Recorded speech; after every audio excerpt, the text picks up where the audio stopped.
Fish and Science Festival ang idinaos kamakailan dito sa Santa Catalina, Ilocos Sur.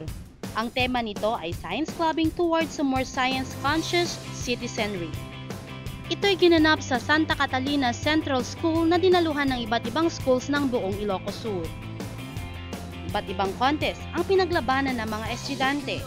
Merong environmental quiz at investigatory project. Narito ang listahan ng mga nanalo sa naturang science fair.